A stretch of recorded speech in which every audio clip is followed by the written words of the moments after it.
성도 여러분, 2020년도 마지막 주일 예배입니다. 다른 각도에서 우리가 이 날과 이 상황을 생각을 할 수 있기를 바랍니다. 온 세상에 편만하여 계시는 우리 하나님, 그 하나님께서 올 한 해도 내게 꼭 필요한 지역에서, 그리고 내 재주를 극대화할 수 있는 그 구조에서 한 해를 인도해 주셨습니다. 그 하나님께서 내 삶의 현장에서 인도해 주신 그 은혜를 생각할 수 있는 그런 기회로서 오늘 내 삶의 자리에서 예배를 드릴 수 있도록 허락하신 하나님의 섭리를 생각하도록 하십시다. 우리는 결코 패배하는 자가 아닙니다. 뒤로 물러서는 자도 아닙니다. 뱀같이 지혜롭고 비둘기같이 순결하게 처신할 것뿐입니다. 하나님의 합력하여 선을 이루는 그 탁월하신 섭리 속에서 오늘 우리가 올해의 마지막 주일 예배를 내 삶의 현장에서 드리면서 하나님은 교회 안에만 계시는 분이 아니라 나를 인도하신 바로 그 삶의 자리에 함께하고 계심을 실감할 수 있도록 인도해 주신 그 은혜를 감사하면서 승리자의 그 마음과 정신을 가지고 우리 하나님 앞에 예배하도록 하십시다. 찬송가 301장입니다.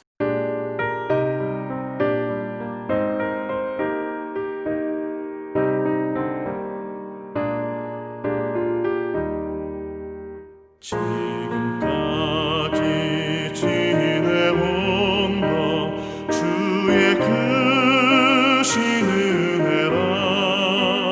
한이 없는 주의 사랑 어찌 이루 말하랴. 자나깨나 주의 손이 항상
하나님 아버지,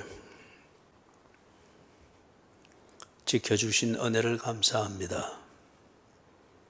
하나님이 기뻐하시는 사람 되도록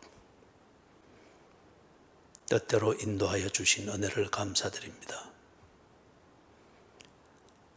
우리의 감각은 우리의 현실을 두고 때로 불편함을 느끼며 고생이라 말을 하지만 이것은 우리에게 꼭 일어나야 할 일이며 거쳐가야 될 과정인 것을 믿습니다. 하나님이 기뻐하시는 사람들 중에 평화라고 하셨사오니 예수님을 만나며 예수님을 더 깊이 알며 예수님을 닮아가며 예수님을 기뻐하셨던 것처럼 그래서 예수를 닮아간 주의 자녀들을 기뻐하실 만하도록 그렇게 인도하여 가심을 믿습니다. 주여, 한 해 마지막 주일 예배를 드리면서 우리 하나님을 우러러 봅니다. 이 시간 주님을 우러러 보는 모든 교인들에게 하나님의 평강을 허락하여 주시옵소서. 세상에 살게 하신 거룩하신 하나님의 뜻을 깨닫게 하셔서 나 같은 죄인을 이 세상에 살게 하시는 하나님의 그 뜻과 기대하시는 바를 깨달으며 세상이 줄 수 없는 평강을 누리게 하시고 살아야 될 이유와 살아낼 수 있는 힘이 내게 주어졌음을 깨닫게 해 주시옵소서. 그것이 저들의 이 한 해를 보내는 그 심정의 행복이 되게 하시고 또한 새해를 기다리는 그 기대감이 행복으로 채워지는 비결이 되게 해 주시옵소서. 이 시간에 우리에게 말씀해 주시고 못다한 기도의 소원들이 정리되게 하시고 그리고 주께서 이루시기를 원하시는 그 일들을 기대하며 주 앞에 드릴 기도의 소원들을 또한 정리할 수 있도록 도와주시옵소서. 잘 마무리된 한 해가 되게 해주시고 또한 잘 준비된 새해 맞이가 될 수 있도록 이 분기점과 같은 이 예배를 주께서 축복을 하여 주시옵소서. 예수 그리스도의 이름으로 간절히 기도드리옵나이다. 아멘.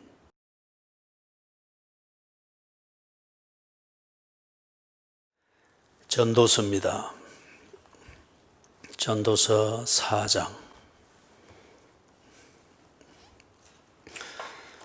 4절에서부터 12절입니다.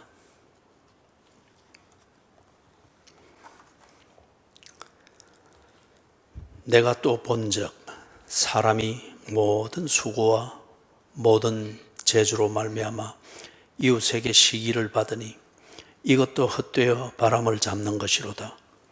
우매자는 팔짱을 끼고 있으면서 자기의 몸만 축내는도다.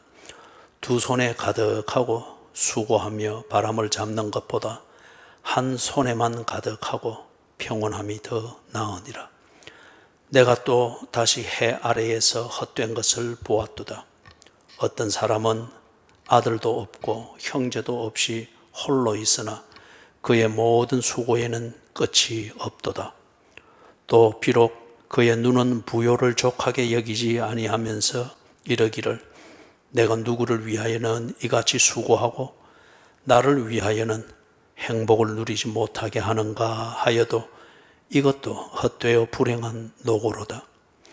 두 사람이 한 사람보다 나으면 그들이 수고함으로 좋은 상을 얻을 것임이라. 혹시 그들이 넘어지면 하나가 그 동물을 붙들어 일으키려니와 홀로 있어 넘어지고 붙들어 일으킬 자가 없는 자에게는 화가 있으리로다. 또 두 사람이 함께 누우면 따뜻하거니와 한 사람이면 어찌 따뜻하랴. 한 사람이면 패하겠거니와 두 사람이면 맞설 수 있나니 세 겹줄은 쉽게 끊어지지 아니하느니라.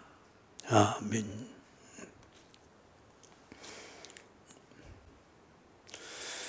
행복을 찾습니다. 그리고 행복하기 위하여서 열심히 살아왔고 그리고 또한 그것을 기대합니다.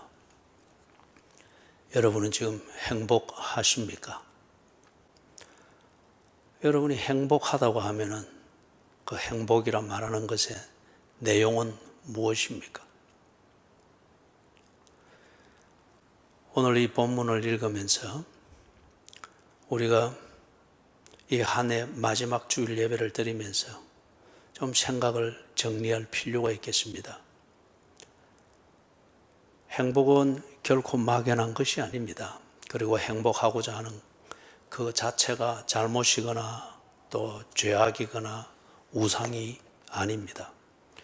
문제는 잘못된 행복론 또는 행복에 대한 개념 때문에 스스로 속아서는 안 된다는 겁니다. 아마 우리가 사는 이 세대에 가장 많이 회자되어지는 그 단어 또는 가장 많이 확산되어지면서 빠른 피드백을 받을 수 있는 그런 개념은 바로 행복이라는 이것일 겁니다. 행복은 두 조건이 채워질 때, 두 조건이 충족될 때, 그때에 그것을 보면 느끼는 감정 상태입니다.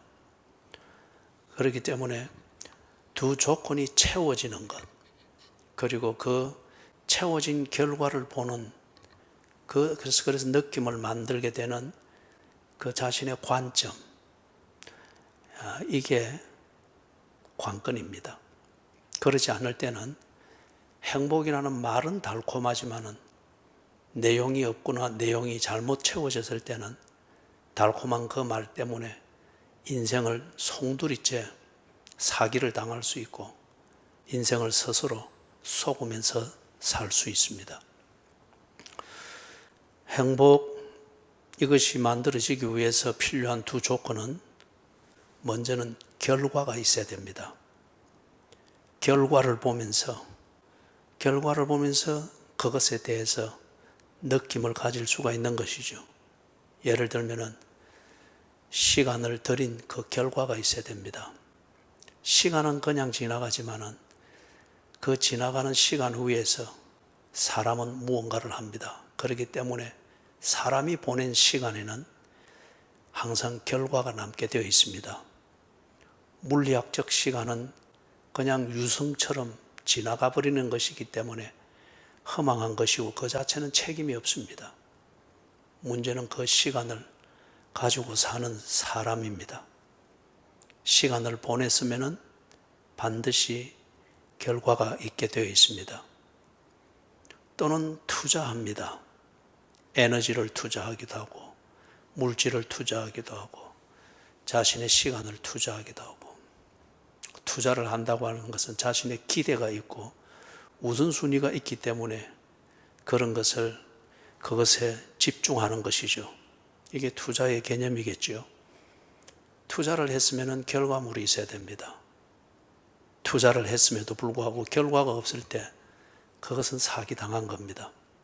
속은 겁니다. 그래서 허망합니다. 노력을 합니다. 노력을 한다고 하는 것은 자기가 정한 목적이 있고 그 목적을 이루기 위한 우선순위를 따라서 자신의 에너지와 시간, 자원 이런 것들을 배열하는 것이죠. 그리고 그것에 집중하는 겁니다. 가치를 만들기 위해서. 이게 노력입니다. 노력을 했으면 반드시 결과가 있어야죠.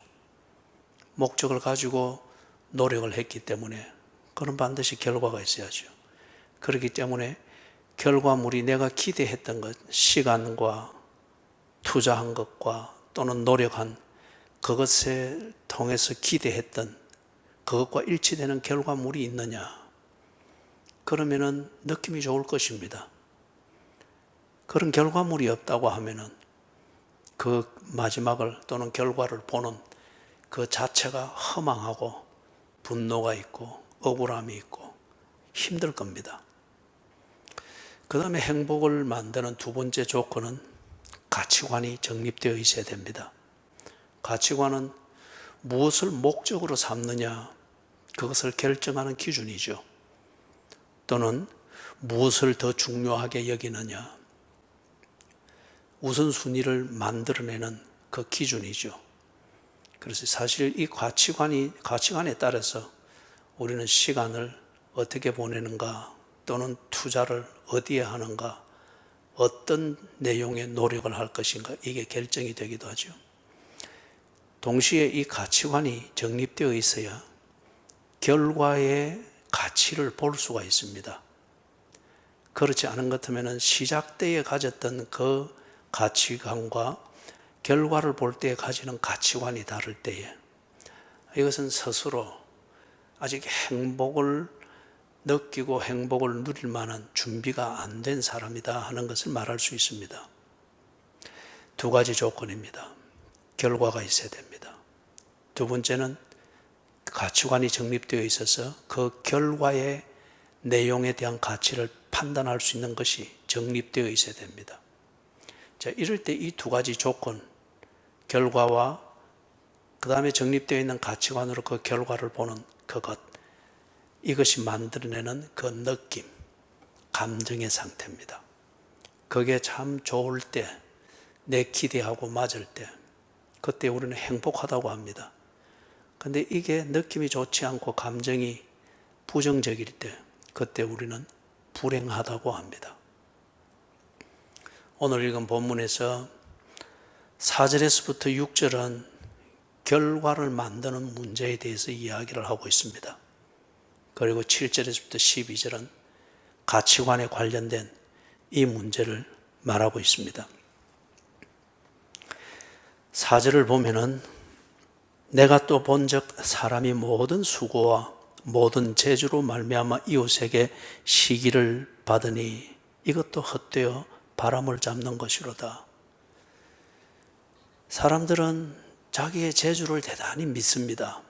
그리고 자기가 하는 노력, 내가 느끼는 나의 노력, 그것을 상당히 신뢰를 합니다. 그렇기 때문에 내용이 어찌되든 자기의 노력을 강도 높게 느끼기를 원합니다. 그래서 더 열심히, 더 많이, 더 길게 어떤 이러한 자기 자신을 계속 벼랑 끝으로 몰아붙이는 그걸 당연하게 여깁니다. 재주, 또는 우리 현대 사회에서 아주 통용되는 단어인 스펙을 쌓는 것, 어떤 이런 것을 굉장히 신뢰를 합니다. 그래서 사실 모든 수고, 모든 재주, 이것은 어떤 말로 대비될 수 있을까요? 특히 이 자본주의 이데올로기가 지배하는 이 사회에서는 행복을 추구한다고 하는 그 사람들의 긴장과 노력은 다 경쟁, 생존 경쟁이라는 이 구도를 당연하게 여깁니다. 그리고 그렇게 만들려고 합니다. 그리고 그 안에서 허우적거리고 있는 자기 자신의 실존을 실감할 때 내가 행복을 위해서 무언가를 하고 있다고 하는 스스로 안도감을 가지려고 하는 이런 것을 봅니다. 경쟁, 이걸 위해서 경쟁력이 있도록 하기 위해서 재주를 더 쌓고 그리고 남보다 더 많은 수고를 하려고 그렇게 집착하는 것을 볼 수가 있습니다. 그런데 여기서 보고 있는 것처럼 이게 경쟁이 아닌 것 같으면 이웃에게 시기를 받을 리가 없죠. 그게 공존을 위한 것이고 상생을 위한 것이고 모두가 인정할 수 있는 가치를 위한 것일 것 같으면 시기를 받을 일이 없죠. 아마 협력을 받게 되겠죠. 그런데 이웃에게 시기를 받으니 하는 걸 보니 이 모든 수고와 모든 재주를 경쟁 구조에서 우위를 점하기 위하여서 그렇게 스스로 집착하고 있는 그것임을 알 수 있습니다. 그런데 이것은 헛되어 바람을 잡는 것과 같다, 그렇게 말을 합니다. 아마 오래 치열하게 살면 살수록 그 순간에 한 번쯤은 이런 자괴감이 들었을 겁니다. 내가 무엇을 위해서 이렇게 살지? 이 끝에 내가 무엇을 얻게 되어지지? 내가 이렇게 살고 있는 게 내 가정에는 어떤 유익이 되지? 내가 지금 사람의 도리를 하고 있는 건가? 이렇게 사는 것, 이게 내 인생인가? 즉 의미를 두고서 회의감을 느끼면서 그런 치열한 자신의 그 삶에 대하여서 돌아보게 되고 의문점을 던지게 되는 그런 시간들이 제법 있었으리라 생각이 됩니다. 자, 이렇게 경쟁 구도에서 집착하면서 추구하는 그것을 통해서 뭘 얻고자 하는 것입니까? 5절을 보니까 편안한 삶이었습니다. 일하지 않고도 먹고 아주 유유자적하게 살 수 있는 것. 이게 어쩌면은 현대 사회, 이 사회에서 치열하게 사는 사람들이 추구하고 있는 그런 로망일 수 있겠죠. 그런 삶의 타입일 수 있겠죠. 편하게, 적게 일하고 많은 것을 얻고, 일하지 않고도 원하는 대로 다 하면서 살 수 있는 것, 그게 무엇일까? 그것을 추구하는 그런 재주를 부리고 그리고 수고에 집착하고 있는 이것을 봅니다. 그런데 그게 회의적인 질문이 있는 것처럼 자기의 몸만 축내도다. 건강을 잃으면은 편하게 살고 일하지 않고도 먹을 수 있는 재주도 있고 재주를 부려서 뭔가 편한 것 같기는 한데, 그런데 건강을 잃었으면 그게 과연 행복일까요? 그게 과연 성공일까요? 6절에서는 두 손에 가득하다고 합니다. 많은 부를 축적하게 되는 것, 소위 말해서 부자 되는 것. 아마 우리 현대 사회에서 가장 사람들이 우선 기뻐하고 순간 행복을 느끼게 만드는 그런 인사나 축복은 부자 되세요. 이거는 누구든지 다 기쁘게 만들 수 있는 인사 또는 축복의 말이 될 것이다. 그렇게 생각을 합니다. 두 손에 가득하고 부자가 되기 위하여서 모든 수고와 모든 재주를 아끼지 않습니다. 그런데 부자가 되었다, 두 손에 가득할 정도로 부자가 되었다, 그게 과연 그 뒤에 나오는 말처럼 평온함을 보장하는 것일 걸까요? 많은 부를 축적한 만큼 후환이 두렵고 추적을 당하고 그리고 담을 뛰어넘어 들어올 도둑과 강도가 걱정이 되어지고 자식들이 유괴당할 것이 걱정이 되어지고 어떤 이런 것들로서 평온함을 잃어버렸다고 하면은 두 손에 가득할 정도로 부자가 됐다고 하는 그게 과연 성공을 말하는 것일까요? 그리고 그게 행복을 보장하는 것일까요? 결코 그렇지 않다는 겁니다. 모든 수고와 모든 재주를 동원해서 어떻게든지 남보다 좀 더 많이 벌고 많이 가지고 좀 더 편하게 지내고 놀고도 먹을 수 있는 그것을 위해서 모든 수고와 재주를 아끼지 않는데 평온함을 잃어버렸다면, 또는 건강을 잃어버렸다면, 그리고 4절에서 암시하는 것처럼 이웃에게 시기의 대상이 되듯 그걸 통해서, 그렇게 사는 걸 통해서 가정을 깨버렸다. 가족을 잃어버렸다. 사람의 도리를 지키지 못하는 것 때문에 사람들로부터, 그 사회로부터 소외당했다. 인간관계에서 그렇게 배제되어져 버렸다. 그럴 때에 과연 그가 행복할 수 있겠느냐는 겁니다. 생각해 봐야 될 문제입니다. 마지막 주일 예배 이 시간을 통하여서 내가 얼마나 치열하게 살았는가, 얼마나 많은 재주를 부리면서 투자하며 살았는가, 그걸 더 이상 헤아리는 것은 의미가 없습니다. 당신이 지금 부자가 되어 있느냐, 남보다 좀 더 편안하게 살고 있는 이것을 즐기고 있느냐, 별 의미가 없습니다. 당신이 지금 건강한지, 당신은 지금 평온한지, 당신의 가정은 온전한지,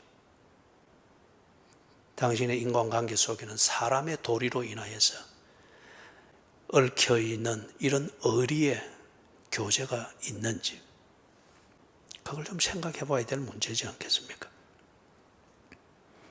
7절에서부터 12절 여기에서는 가치관에 대해서 이야기를 합니다. 다른 말로 하면 4절, 5절, 6절처럼 그렇게 사는 것은 7절에서부터 12절에 지적하는 이 가치관이 틀어졌기 때문에 그렇다는 겁니다.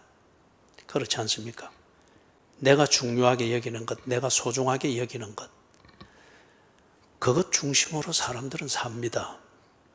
그렇기 때문에 무엇이 중요한지, 무엇이 우선되어야 되는지 이것을 제대로 판단하지 못하거나 어느 하나의 편견에 사로잡혀 있다고 하면은 그는 결코 4절, 5절, 6절에서 생각하게 만드는 이 문제를 결코 바로 생각할 수가 없을 것입니다. 어떤 가치관을 가질 것을 우리에게 생각하도록 지금 이 말씀이 제시하고 있습니까? 7절을 보니까 행복을 추구하나 그러나 결과적으로 불행해지는 이 삶을 이야기합니다. 이것 우리가 많이 보고 있습니다. 우리 스스로도 많이 경험을 하고 있죠. 나름대로 모든 수고와 모든 재주를 아끼지 아니하고 최선을 나름대로 다하여서 삽니다. 행복을 위해서죠. 그런데 결과는 불행입니다. 내 스스로를 봐도 그 결과를 보면서도 아무런 보람이나 나를 변호할 수 있는 그게 보이지 않는 진정한 불행을 경험을 합니다. 해 아래서 헛된 것을 보았도다. 그게 정말 헛된 삶이죠. 왜 그리 살았을까요? 가치관이 틀어졌기 때문에 그렇다는 겁니다. 8절을 보니까 그의 모든 수고에는 끝이 없습니다. 그리고 그의 눈은 부요를 족하게 여기지 않습니다. 이게 지금 가치관의 문제죠. 그 출발점은 그 시작에 어떤 사람은 아들도 없고 형제도 없이 홀로 있으나 무엇을 위해서 살아야 하는지, 즉 우선권을 정해야 될 그 어떤 목적이 없습니다. 그걸 지금 가장 살갑게 목적을 느끼게 만드는 그러한 대상인 아들, 형제, 이 인간관계의 가장 기본이 되는 이것을 이야기를 하죠. 무엇을 위해서 살아야 되는지, 그게 없다면 내가 사는 그 과정, 그것의 의미는 절대 없습니다. 의미를 못 느낄 때에 내가 하는 수고는 그냥 기계적인 동작일 뿐 그것이 내게 영혼을 울리는 보람을 줄 수 있는 결과를 만들 수가 없습니다. 그렇기 때문에 아무 목적이 없습니다. 무엇을 위해서 살아야 하는지 이것 자체를 내가 무시해버린 상태에서 모든 수고를 아끼지 않습니다. 그러니 끝이 없습니다. 이루어져야 될 목적이 없으니 끝이 없습니다. 기계가 돌아가도 돌아갈 뿐입니다. 그의 눈은 부요를 족하게 여기지 않노라. 만약에 내게 자식이 있다면 그 자식이 내가 버는 재산을 통하여서 인간답게 자라가고 그리고 그걸 가정의 화목을 위해서 되돌려 줌이 있고 이런 교제의 선순환이 있게 될 때에 그는 자기가 하는 일의 결과물에 대해서 만족을 느낄 겁니다. 그러나 그게 없습니다. 그럴 만한 그 목적이 없습니다. 그러니 그의 눈은 부요를 족하게 여기지 아니합니다. 가치관이 없습니다. 그래서 뒤에 자괴감의 탄식이 있죠. 내가 누구를 위하여 이같이 수고하고 나를 위하여는 행복을 누리지 못하게 하는가 하여도 이것도 헛되어 불행한 노고로다. 행복을 추구를 하면서 그렇게 사는데, 그런데 거기 보니 나를 위하여는 행복을 누리지 못하게 하는가. 그렇습니다. 수고를 안 했다는 게 아닙니다. 부요를 이루기 위해서 노력을 안 했다는 게 아닙니다. 그러나 행복을 누릴 수 없는 수고를 했고 그런 부를 축적을 해왔다는 겁니다. 행복이 뭐라고 했습니까? 결과물과 그 결과물을 보면서 평가할 수 있는 가치관, 이 두 가지 조건이 충족되어질 때에 그때에 느끼는 감정의 상태라고 했습니다. 그런데 지금 8절을 볼 때에 행복을 전혀 못 느끼고 있습니다. 노력을 안 했던 것도 아니고 수고를 안 했던 것도 아니고, 그런데 헛수고를 하는 그런 생각을 가지고 있었고, 그 다음에 부의 가치를 결코 알 수 없는 그런 구조의, 삶의 구조를 스스로 만들고 그 안에 갇혀서 살았습니다. 그게 잘못인지 문제인지 전혀 모르는 그런 생각 구조 속에서 살아왔기 때문에 열심히 살았으나 본인 스스로는 행복을 누리지 못하고 있습니다. 교정해야 됩니다. 그래서 이 사람이 지금 이 점에 생각을 정리해야 합니다. 9절에서부터 12절에 정리해야 될 생각을 거기서 이야기를 하죠. 이 사람의 문제는 체질적으로 참 문제가 되어져 있죠. 이 사람이 자신을 위하여서, 즉 나를 위하여서 행복하기 위하여서 살았던 그의 방식은 앞에 4절에서부터 6절에 보는 것처럼 경쟁 구도에서 살았습니다. 또는 육체적 감각적 편안함을 추구하는 그걸 위하여 살았습니다. 부자가 되는 것, 그게 자기를 행복하게 해줄 것이라 하고 살았습니다. 그 결과 그의 삶의 캐릭터는, 그렇기 때문에 이웃이 시기하는 거죠. 그의 캐릭터는 뭐였습니까? 이기주의였습니다. 지극히 개인주의였습니다. 그리고 지극히 적극적이고 감각적이었습니다. 그 결과 예를 들면 부부 관계가 희생이 됐습니다. 부모 자식 간의 관계가 찢어지는 희생을 당했습니다. 가족이 흩어지는 이런 희생을 당했습니다. 나에게 마음을 주었던 그 친구들을 배신과 내 욕망 중심의 이기적인 삶으로 그렇게 되돌려주는 그러한 비인간적인 그런 것 때문에 친구의 관계를 희생시키는 이러한 결과를 맞이하게 됐던 겁니다. 그래서 9절에서 이야기를 하기를 가치관을 정리를 하는 이것을 생각을 해라. 어떤 것이냐? 관계를 유지하는 것. 이게 중요한 요소가 되는 것을, 행복을 위해서 관계를 유지하는 것, 이게 중요한 요소가 되는 것을 생각을 하라는 거예요. 함께 수고하는 것, 이기주의적인 노력과 개인주의적인 재주를 부리고 최선을 다하는 것, 그것으로는 결코 행복할 수가 없다. 그걸 중요하게 여기는 가치관을 버리고 관계를 유지하는 것을 중요하게 여기고 우선시하는 그런 가치관을 가지는 것을 생각해라. 그럴 때에 함께 수고할 수 있다. 그 관계를 활성화시키는 함께 수고할 수 있다. 그러니까 9절 마지막에 그 결과가 뭡니까? 좋은 상을 얻게 됩니다. 그렇지 않습니까? 그 결과가 좋은 상이다. 이것은 어떻게든지 내 삶에 유익이 되어지는 것입니다.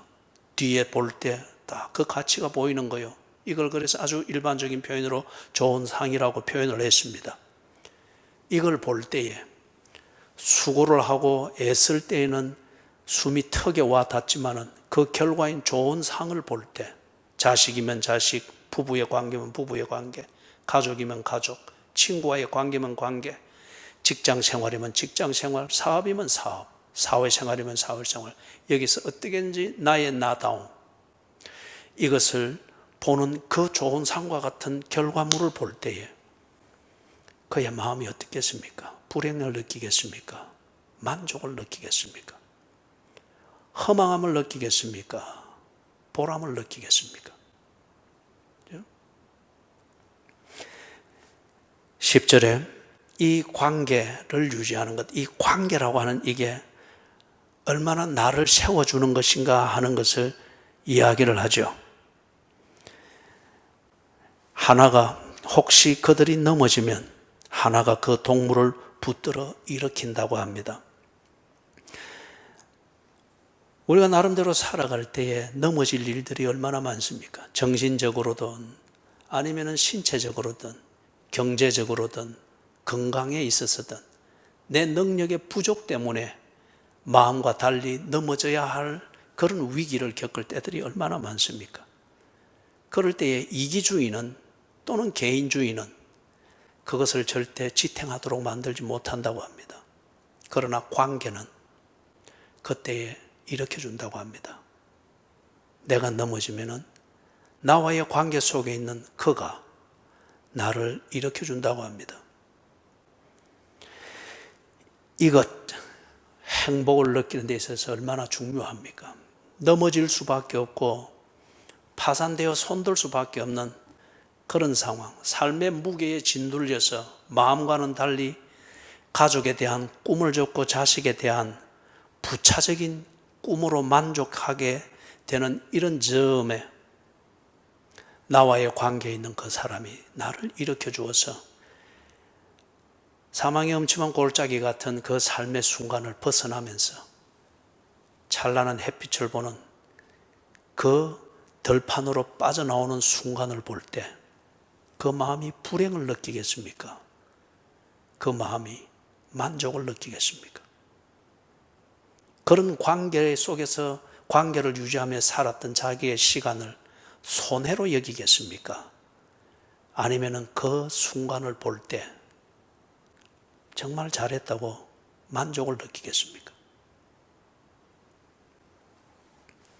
관계를 유지하는 그 중요성, 그것은 내가 넘어질 때에 나를 일으켜 줄 사람이 있고 그것이 나에게 삶의 어떤 순간에도 불행과 포기를 느끼게 하는 것이 아니라 재기와 다시금 희망을 가지고 시작을 할 수 있게 하기 때문에 행복을 위해서 그것은 꼭 중요한 것이라는 거죠. 11절에서 두 사람이 함께 누우면 따뜻하다고 합니다. 무엇을 의미하는 걸까요? 여러분, 사람에게 있어서 가장 무서운 것은 저는 생각할 때 외로움에 휩싸일 때라고 생각합니다. 혼자라고 느낄 때, 그때가 가장 무서운 것이고 이게 특히 현대인들에게 있어서는 참 무서운 것이라고 생각이 듭니다. 군중 속에서의 외로움. 그렇기 때문에 오늘날 참 신경정신학과적인 그 병이 많고 현대인들이 여기서 대해서 속수무책입니다. 수많은 군중들의 환호와 박수를 받으면서 그 열기 속에서 살아가는 인기 있는 연예인들 같았는데, 그러나 그 중에는 스스로 극복할 수 있는 외로움에 오랜 세월 시달리다가 결국 외로움의 노예가 되어버리는, 희생물이 되어버리는 그런 슬픈 뉴스를 우리가 올해도 몇 번 겪었습니다. 외로움을 극복하는 것은 존재감을 느낄 때입니다. 살아가는 의미를 확인할 수 있을 때 사람은 결코 외로움의 포로가 되지 않습니다. 군중 속에 있든 무인도에 있든 그 사람은 결코 외로움의 포로가 되지 않습니다. 그래서 지금 여기 보니 두 사람이 함께 누우면 따뜻하거니와 존재감입니다. 나의 존재감을 느끼는 거죠. 그리고 살아있다고 하는 이것을 분명히 느끼는 그런 상황이죠. 그리고 내가 따뜻함을 느끼는 이 관계에서 살아가고 있다고 하는 이것을 느끼게 하는 것. 그죠? 실존이라고 하는 이것을 실감하면서 나의 근본적인 존재와 이 존재를 가지고 사는 의미를 스스로 확인하게 되는 아주 고상한 순간이죠. 이게 보람입니다. 이런 보람을 느낄 때에 그 순간이 불행하다고 하겠습니까? 예? 그런 관계에 매여 있는 내가 불행하다고 하겠습니까? 아니면 그 관계를 통하여 이런 보람을 느낄 때 나는 이 관계를 유지해왔고 이것을 우선시하면서 살아왔던 시간에 대해서 보람을 느끼겠습니까? 두 사람이 함께 누우면 따뜻하거니와. 그리고 12절에서 말을 합니다. 한 사람이면 패하겠거니와 두 사람이면 맞설 수 있다고 합니다. 그렇죠. 앞에서 우리가 보았던 것처럼 모든 재주와 그리고 모든 수고로 이것만을 믿고 아주 브레이크 파열되어진 그 기차처럼 쫙 레일이 있기 때문에 그냥 가속도를 붙이면서 달려나가는, 이렇게 하면은 행복할 것이라 생각을 하는데 혼자입니다. 브레이크를 잡아줄 사람도 없습니다. 한 사람이면 패한다고 합니다. 외로움의 포로가 되어서 패하기도 하고, 넘어질 일이 얼마나 많습니까? 일으켜줄 사람이 없습니다. 내게 그만큼이 능력의 한계이기 때문에 넘어지는 겁니다. 이 능력을 보완해 줄 관계가 없습니다. 그렇기 때문에 한 사람이면 패한다고 합니다. 이기주의적이고 개인주의적인 이러한 브레이크 파열된 기관차처럼 달리는 그것으로 가정을 세울 수 있는 게 아니고, 부부를 바로 세울 수 있는 게 아니고, 심지어는 내 건강을 바로 세울 수 있는 것도 아니고, 그리고 사회생활을 행복하게 할 수 있는 것이 아니라는 겁니다. 한 사람이면 패한답니다. 이것이 우리에게 이론화되어지지 아니했을 뿐 우리는 이걸 1년 내내 반복적으로 경험하면서 여기까지 왔습니다. 그러면서 생각해 봐야 됩니다. 무엇을? 두 사람이면 맞설 수 있다고 합니다. 관계입니다. 두 사람이면 맞설 수 있다고 합니다. 남편에게는 아내가 꼭 있어야 됩니다. 아내에게는 남편이 꼭 있어야 됩니다. 두 사람입니다. 부모에게는 자녀가 있어야 됩니다. 자녀에게는 부모가 있어야 됩니다. 이 관계 두 사람입니다. 자녀의 공경이 없이는 부모는 그 인생을 맞설 수 없습니다. 부모의 기다려줌과 품어줌과 기회를 한없이 베풀어주는 너그러움이 없이는 자녀는 자기 앞에 있는 이 엄청난 인생이라고 하는 이것을 배울 수가 없습니다. 패할 수밖에 없습니다. 나라는 존재는 가족이라고 하는 것, 가정이라고 하는 이 상대가 꼭 필요합니다. 세상은 어쩌면은 나를 둘러싼 늑대의 소굴이라 그렇게 여겨지는 것 같으면 거기서 잠시 피하여 재충전할 수 있는 곳, 가정이며 가족입니다.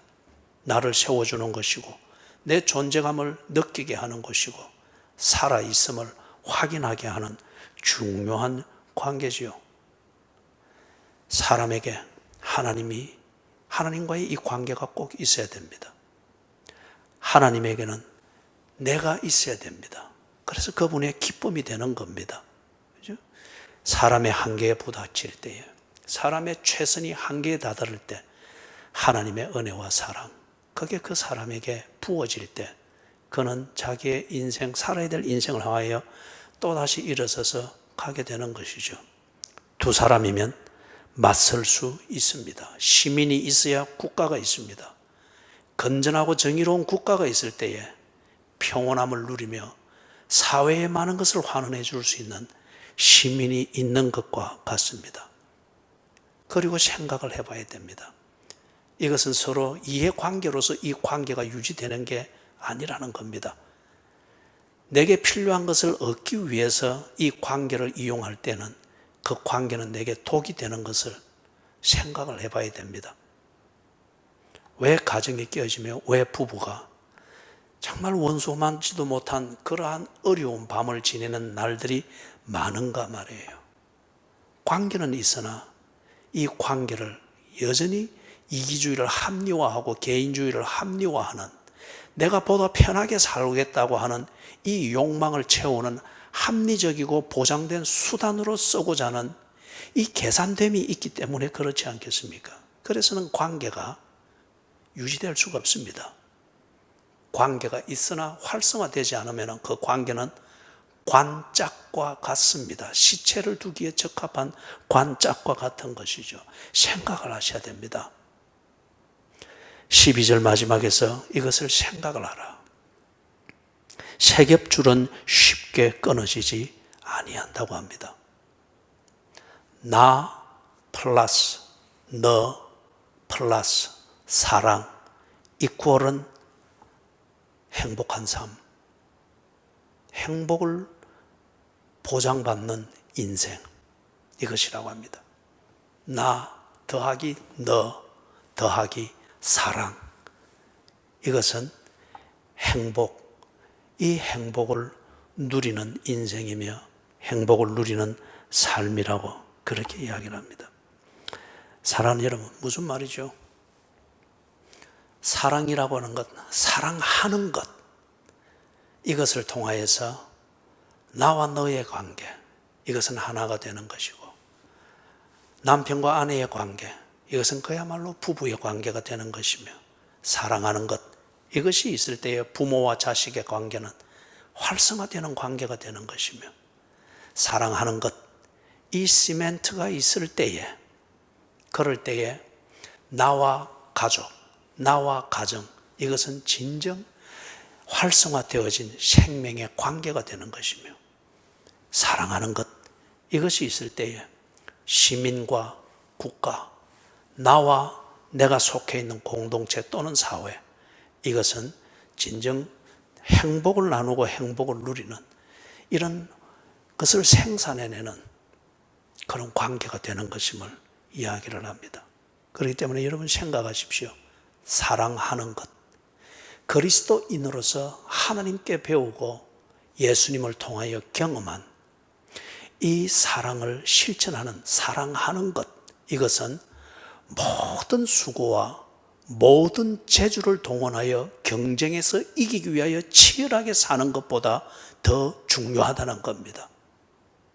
이 가치를 인정할 수 있는 그 가치관으로 세워지고, 그 가치관에서 적절한 수고와 적합한 재주를 개발하고 그것을 쓰는 것, 그럴 때에 한 손에만 가득하여도 평온함을 누릴 수 있다고 하면은 그것이 행복이라는 겁니다.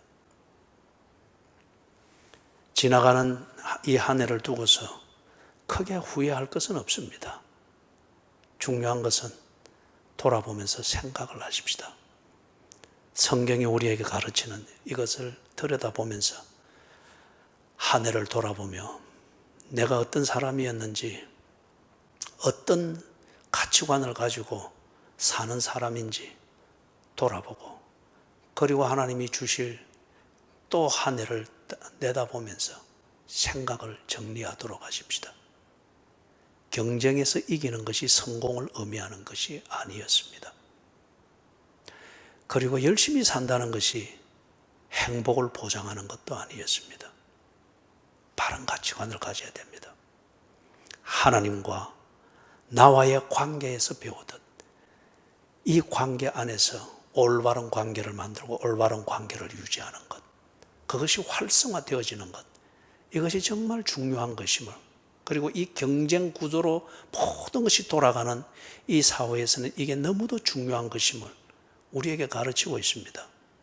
잊지 말 것은 이해타산과 계산된 것으로 만들어진 관계는 시체를 담는 모양새만 있는 관짝과 같은 겁니다.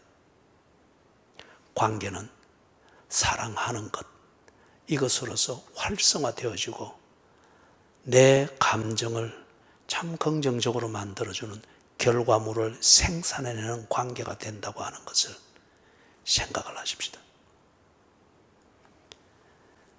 한 해를 함께 지내오게 된 것을 감사하게 생각합니다. 그리고 새해에도 피차 행복을 나누고 행복을 위해서 도움이 되는 아름다운 관계로 지낼 수 있기를 소망합니다. 사랑하는 하나님 아버지, 우리를 한 교회로 불러주신 것 감사합니다. 하나님을 예배하며 지낼 수 있게 한 것 감사를 드립니다. 잘못 살은 것들이 많습니다. 그러나 때로는 당신이 나를 참아주고, 때로는 내가 당신을 참아주고, 때로는 그가 나를 일으켜주고, 때로는 내가 그를 일으켜주는 이 관계의 교제 속에서 이 한 해를 이만큼 지내오게 하신 것 감사를 드립니다. 주여, 주신 말씀대로 생각해야 할 것 잘 정리하게 하셔서 주시는 새해 진정 행복을 누리며 살 수 있도록 제대로 된 가치관을 가지고 행복을 만들어내는 수고와 재주를 개발하며 살게 해 주시옵소서. 예수님 이름으로 간절히 기도드리옵니다. 아멘.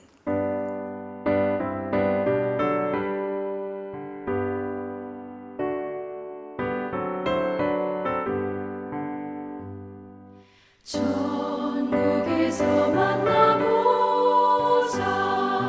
그날 아침 거기서 순례자여 예비하라. 늦어지지 않도록 만나보자. 그 아침에 만나보자. 그 아침에 저기 배는 저 천국 문에서 만나보자. 그날 아침 그 문에서 만나자. 너의 등불 밝혀 있나. 기다린다 신랑이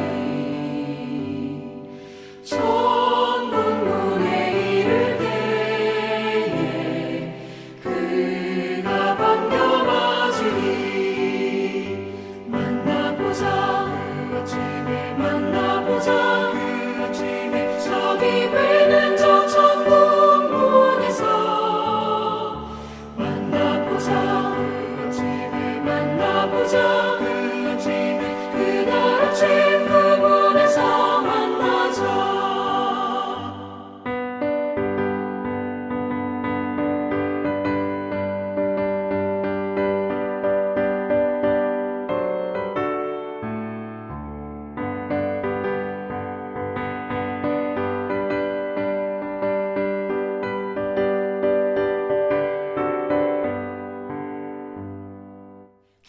기다리던 성도들과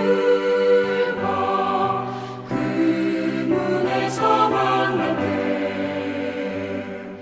참 즐거운 우리 모임 그 얼마나 기쁘랴.